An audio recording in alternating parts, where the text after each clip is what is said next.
Eloi, Eloi, sabachthani.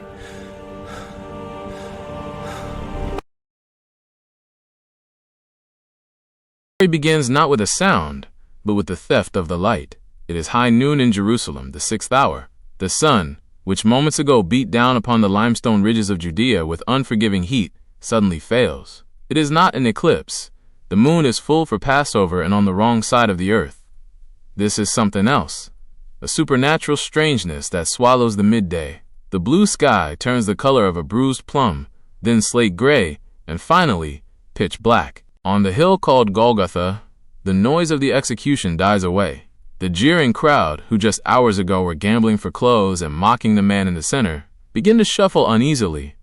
The darkness is thick. It feels heavy, like a wool blanket soaked in water. You can no longer see the city walls of Jerusalem clearly. You can only see the torches flickering on the Temple Mount across the valley, lit hastily by frightened priests. In this abyss, 3 crosses stand like jagged teeth against the night at noon.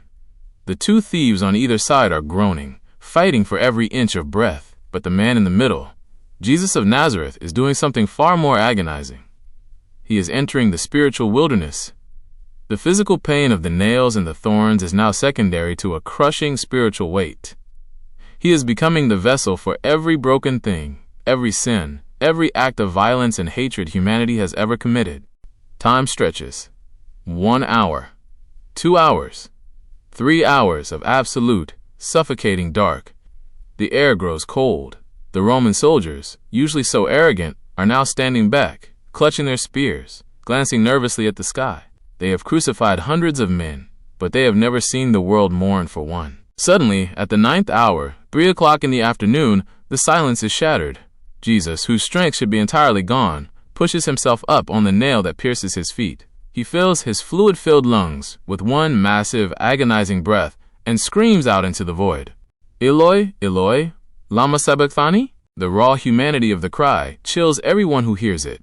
My God, why have you forsaken me? It is the cry of the Son who, for the first time in eternity, cannot feel the presence of the Father.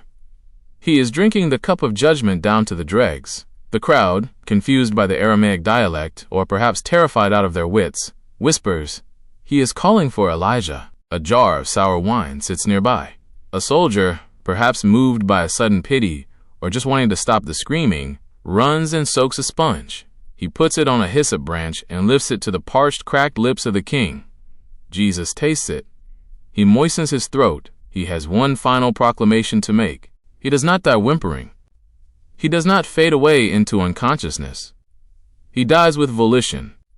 He gathers the last of his life force. He looks out into the darkness, but he sees past it. He sees the debt paid. He sees the prophecy fulfilled. He shouts, a roar of triumph that echoes off the city walls. It is finished! And then, the surrender. The intimate return. Softly now, he whispers, Father, into your hands I commend my spirit. He bows his head. He exhales. The chest falls and does not rise again. The heart that beat for the widow, the leper, and the sinner comes to a halt. The light of the world has gone out. At the exact second of his death, the earth revolts. The ground beneath the cross lurches violently. A massive earthquake rips through the Judean hills. The limestone rocks at the place of the skull crack open with sounds like thunder. The soldiers fall to their knees. But the true shockwave hits the city. Inside the glorious temple of Jerusalem, the priests are preparing the evening sacrifice. They are standing before the holy place.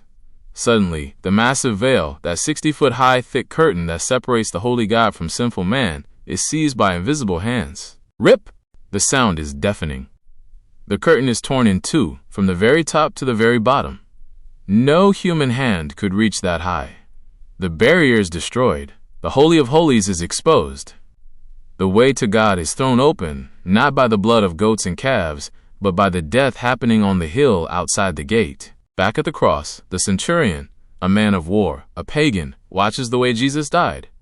He feels the earth shaking beneath his sandals. He looks at the limp body of the Nazarene, and fear grips his heart. He takes off his helmet and whispers the verdict of history. Truly, this man was the Son of God. The chaos settles. The darkness lifts, returning the world to the slant of the late afternoon sun. But the mood has shifted from a carnival of mockery to a funeral procession. The crowds beat their chests, walking home in stunned silence. To ensure death before the Sabbath begins at sundown, soldiers move to break the legs of the criminals. But when they come to Jesus, they see he is already gone. To be certain, a soldier drives a spear into his side. Immediately, blood and water flow out, the final evidence that he held nothing back. As the shadows lengthen, two wealthy men, Joseph of Arimathea and Nicodemus, step out of the shadows of their secret faith. They obtain permission from Pilate. With infinite tenderness, they pull the iron spikes from the wood. They lower the body. They wash the blood and dust from his skin. They wrap him in white linen, packing the folds with myrrh and aloes, the spices of a king. They carry him to a nearby garden, to a tomb carved out of solid rock where no one has ever laid. They lay him inside. A great, heavy stone is rolled across the entrance, sealing the darkness inside. The sun sets. The Sabbath begins. The world is silent. God is in the grave. But deep in the earth, a promise is waiting to be